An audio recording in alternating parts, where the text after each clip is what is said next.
নমস্কাৰ আপোনালোক সকলোকে পুনৰবাৰ স্বাগতম নসমাই মছজিদ বন্ধুসকল পলকতে চামক আজি 9টা গুৰুত্বপূৰ্ণ খবৰ। প্ৰথমটো খবৰ, ৰাজ্যত সংঘটিত হৈছে এক ভয়ংকৰ ঘটনা। ছাত্ৰ চুৰিৰে হানি খুচি হত্যা কৰিলে শিক্ষকক।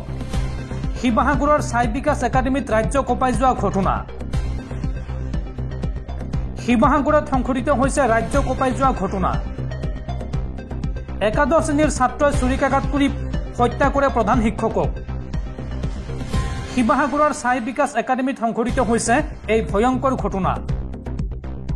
ছাত্ৰজনৰ আক্ৰমণত মৃত্যু হৈছে প্ৰধান শিক্ষক ৰাজেশ বাবুৰ। স্কুলৰ পৰা ঘৰলৈ উভতি গৈ আৰু ঘৰৰ পৰা পুনৰ উভতি আহি এই ঘটনা সংঘটিত কৰে ছাত্ৰজনে। আৰু এই ঘটনাক লৈ এতিয়া ৰাজ্যজুৰি তীব্ৰ প্ৰতিক্ৰিয়া। পৰৱৰ্তী খবৰ, বিশ্বকাপ জয়ৰ ধাৰাবাহিকতা অক্ষুণ্ণ ৰাখিব নোৱাৰিলে ভাৰতে। জিম্বাবুৱেৰ প্ৰথমখন খেলতে নিৰ্লজ্জ পৰাজয় ভাৰতৰ। বিশ্বকাপৰ ধাৰাবাহিকতা অক্ষুণ্ণ ৰাখিব নোৱাৰিলে বা ৰক্ষা কৰিব নোৱাৰিলে ভাৰতে। জিম্বাবুৱেৰ সৈতে প্ৰথমখন খেলতেই নিৰ্লজ্জ পৰাজয় ভাৰতৰ। 13 ৰানত জিম্বাবুৱেৰ হাতত পৰাস্ত হ'ল ভাৰত। ভাৰতীয় খেলুৱৈৰ হতাশাজনক প্ৰদৰ্শন। জিম্বাবুৱে বান্ধি দিয়া 116 লক্ষ্য চুব নোৱাৰিলে ভাৰতে। আৰু অসম সন্তান ৰিয়ান পৰাগৰ দুখজনক প্ৰদৰ্শন। 3টা বলত মাত্ৰ 2 ৰান কৰিয়েই পেভিলিয়নমুখী ৰিয়ান পৰাগ। পৰৱৰ্তী খবৰ, অহা 22 জুলাইৰ পৰা আৰম্ভ হ'ব সংসদৰ বাজেট অধিৱেশন। আৰু 23 জুলাইত 2024-25 বিত্তীয় বৰ্ষৰ পূৰ্ণাংগ বাজেট দাখিল কৰিব কেন্দ্ৰীয় বিত্তমন্ত্ৰী নিৰ্মলা সীতাৰমণে। অহা 22 জুলাইৰ পৰা সংসদৰ বাজেট অধিৱেশন। আৰু 23 জুলাইত কেন্দ্ৰীয় বিত্তমন্ত্ৰী নিৰ্মলা সীতাৰমণে দাখিল কৰিব 2024-25 বিত্তীয় বৰ্ষৰ পূৰ্ণাংগ বাজেট। নৰেন্দ্ৰ মোদীৰ নেতৃত্বত গঠিত এনডিএ চৰকাৰৰ প্ৰথমখন বিশেষ অধিৱেশন সম্পন্ন হোৱাৰ পিছত বাজেট অধিৱেশনৰ দিন ঘোষণা কৰিলে সংসদীয় পৰিক্ৰমা বিভাগৰ মন্ত্ৰী কিৰেণ ৰিজিজুৱে।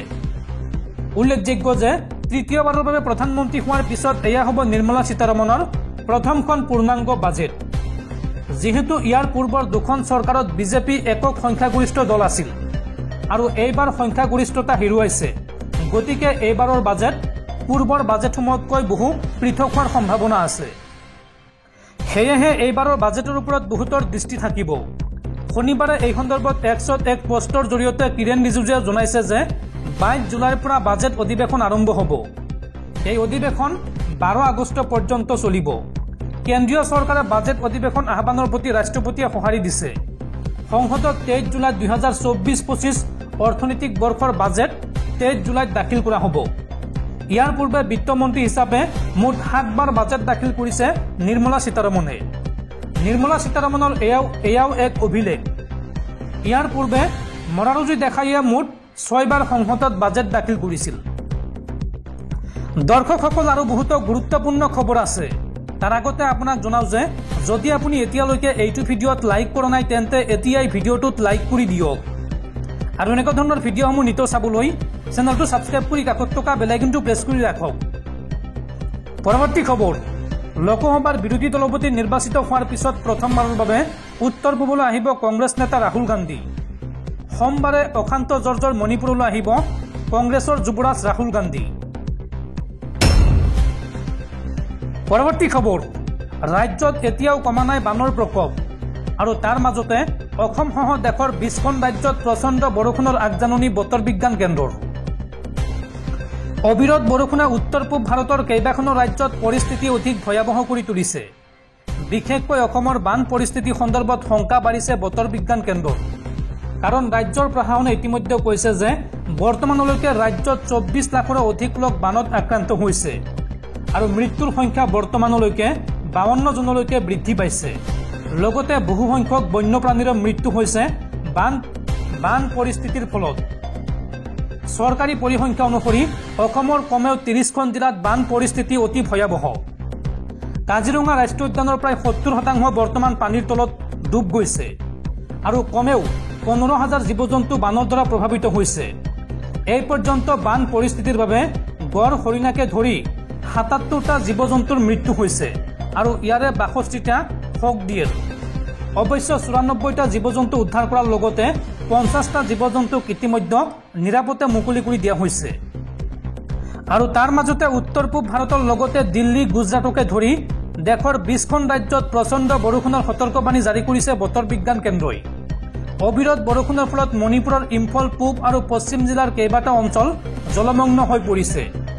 বিপদ ৰেখাৰ ওপৰেৰে গৈছে ৰাজ্যৰ দুখনকৈ প্ৰধান নদী আৰু লগতে উত্তৰাখণ্ডতো ধাৰাসাৰ বৰষুণৰ সম্ভাৱনা প্ৰবল হৈ পৰিছে। এই কথা জনাইছে বতৰ বিজ্ঞান কেন্দ্ৰই। পৰৱৰ্তী খবৰ, পতন হ'ব বিজেপিৰ। গুজৰাটত গৈ এইবাৰ বিজেপিক পৰাস্ত কৰাৰ হুংকাৰ ৰাহুল গান্ধীৰ। কংগ্ৰেছৰ সন্মুখত এইবাৰ ধৰাশায়ী হ'ব বিজেপি আৰু জনতাক এই কথা লিখি ৰাখিবলৈ ক'লে কংগ্ৰেছ নেতা ৰাহুল গান্ধীয়ে। গুজৰাটত গৈ এইবাৰ বিজেপিক পৰাস্ত কৰাৰ হুংকাৰ কংগ্ৰেছ নেতা ৰাহুল গান্ধীৰ। গুজৰাটত কংগ্ৰেছৰ সন্মুখত ধৰাশায়ী হ'ব বিজেপি। জনতাক এই কথা লিখি ৰাখিবলৈ ক'লে কংগ্ৰেছ নেতা ৰাহুল গান্ধীয়ে। ৰাহুল গান্ধীৰ মন্তব্য, অযোধ্যাৰ দৰে গুজৰাটতো পৰাস্ত হ'ব বিজেপি।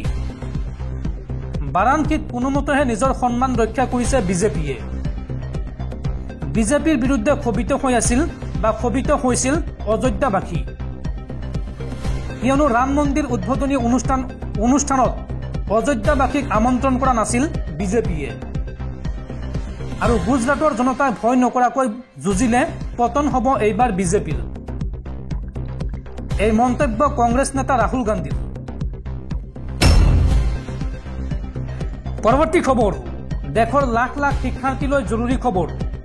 অনিৰ্দিষ্ট কাললৈ পিছুৱাই দিয়া হ'ল নীট ইউজিৰ কাউন্সেলিং। এনটিএ পৰৱৰ্তী জাননী জাৰি নকৰা পৰ্যন্ত স্থগিত থাকিব এই প্ৰক্ৰিয়া। ৬ জুলাই শনিবাৰে নীট ইউজিৰ কাউন্সেলিং হোৱাৰ কথা আছিল যদিও এই কাউন্সেলিং প্ৰক্ৰিয়া পিছুৱাই দিয়া হৈছে। নীট ইউজিৰ আয়োজক সংস্থা নেশ্যনেল টেষ্টিং এজেন্সি চমুকৈ এনটিএৰ ফালৰ পৰা পূৰ্বে উচ্চতম ন্যায়ালয়ক জনোৱা হৈছিল যে ৬ জুলাই শনিবাৰৰ পৰা নীট ইউজিৰ কাউন্সেলিং আৰম্ভ হ'ব। কিন্তু শনিবাৰে অনিৰ্দিষ্ট কালৰ বাবে পিছুৱাই দিয়া হ'ল এই কাউন্সেলিং প্ৰক্ৰিয়া। অহা সোমবাৰে উচ্চতম ন্যায়ালয়ত এই গোচৰৰ পৰৱৰ্তী শুনানি অনুষ্ঠিত হ'ব। উল্লেখযোগ্য যে নীট ইউজিৰ প্ৰশ্নকাকত ফাদিলক কেন্দ্ৰ কৰি একাধিক বিতৰ্কত দেশ বৰ্তমান উত্তাল হৈ আছে আৰু ইতিমধ্যে CBIয়ে পৰীক্ষাৰ পূৰ্বে প্ৰশ্নকাকত ফাদিল কৰি বিক্ৰীৰ সৈতে জড়িত থকাৰ অভিযোগত কেইবাজনো লোকক ইতিমধ্যে গ্ৰেপ্তাৰ কৰা হৈছে। এনে বিতৰ্কিত পৰিস্থিতিৰ মাজতে 2024 নীট ইউজি বাতিলৰ দাবীত উচ্চতম ন্যায়ালয়ত একাধিক আবেদনো দাখিল হৈছে। সেই গোচৰতে শুকুৰবাৰে কেন্দ্ৰীয় চৰকাৰে উচ্চতম ন্যায়ালয়ত শপতনামা দাখিল কৰি কয় যে পৰীক্ষা বাতিল কৰাৰ কোনো যুক্তি নাই। ন্যায়ালয়ত কেন্দ্ৰীয় শিক্ষা মন্ত্ৰণালয়ৰ যুক্তি আছিল, গোটেই পৰীক্ষা বাতিল কৰিলে লাখ লাখ পৰীক্ষাৰ্থী বিপদত পৰিব। ইয়াৰ উপৰি পৰীক্ষাত ডাঙৰ কোনো কেলেংকাৰী হোৱাৰ প্ৰমাণ পোৱা নাই বুলিও দাবী কৰিছে এই শপতনামাত। কোৱা হৈছে যে CBIয়ে গোটেই বিষয়টোৰ পুংখানুপুং তদন্ত কৰি আছে। পৰীক্ষাৰ পবিত্ৰতা ৰক্ষা কৰিবলৈ আৰু শিক্ষাৰ্থীৰ স্বাৰ্থ ৰক্ষাৰ বাবে চৰকাৰ সম্পূৰ্ণৰূপে প্ৰতিশ্ৰুতিবদ্ধ। উচ্চতম ন্যায়ালয়ৰ মুখ্য ন্যায়াধীশ DY চন্দ্ৰচূড়ৰ বেঞ্চত বিচৰাধীন এই বিষয়টোৰ সন্দৰ্ভত আবেদনকাৰী পক্ষৰ ফালৰ পৰা কাউন্সেলিং স্থগিত ৰখাৰ আবেদন জনোৱা হৈছিল, কিন্তু ন্যায়ালয়ে এই বিষয়ত সন্মত হোৱা নাই। তাৰ পাছতো এনটিএ শনিবাৰে পৰৱৰ্তী জাননী প্ৰকাশ নকৰালৈকে কাউন্সেলিং স্থগিত ৰখাৰ সিদ্ধান্তই বিশেষ তাৎপৰ্যপূৰ্ণ হিচাপে বিবেচিত হৈছে। পৰৱৰ্তী খবৰ, ইজৰাইল পেলেষ্টাইন যুদ্ধৰ ডাঙৰ আপডেট। পুনৰ 200 ৰকেটেৰে ভয়ংকৰ আক্ৰমণ চলাইছে ইজৰাইলৰ ওপৰত হিজবুল্লাই আৰু হিজবুল্লাৰ এই ভয়ংকৰ আক্ৰমণত মৃত্যু হৈছে ইজৰাইলী সেনাৰ শীৰ্ষ কামাণ্ডাৰৰ। 200 ৰকেটেৰে ইজৰাইলৰ ওপৰত পুনৰ ভয়ংকৰ আক্ৰমণ হিজবুল্লাৰ। হিজবুল্লাৰ আক্ৰমণত নিহত হৈছে ইজৰাইলৰ শীৰ্ষ কামাণ্ডাৰৰ। 200 ৰকেট আৰু 20খনকৈ ড্ৰোনেৰে আক্ৰমণ চলাইছে হিজবুল্লাই।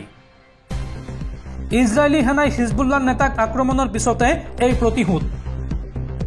উল্লেখযোগ্য যে বিগত 3 জুলাইত লেবাননত ভয়ংকৰ আক্ৰমণ কৰিছিল ইজৰাইলে আৰু এই আক্ৰমণত নিহত হৈছিল হিজবুল্লাৰ নেতা। হিজবুল্লাৰ কামাণ্ডাৰ মহম্মদ নাছিৰক হত্যা কৰিছিল ইজৰাইলে আৰু এই আক্ৰমণৰ পিছতে হিজবুল্লাইও এইবাৰ শক্তি দেখুৱালে ইজৰাইলক। পৰৱৰ্তী খবৰ, এছিয়া কাপৰ বাবে ভাৰতীয় মহিলা ক্ৰিকেট দলত স্থান লাভ অসমৰ উমা চেত্ৰীৰ 15গৰাকী খেলুৱৈৰ তালিকাত স্থান লাভ উমাৰ 19 জুলাইৰ পৰা 28 জুলাইলৈকে শ্ৰীলংকাত অনুষ্ঠিত হ'ব মহিলা এছিয়া কাপ T20 ফৰ্মেটত অনুষ্ঠিত হ'ব এছিয়া কাপ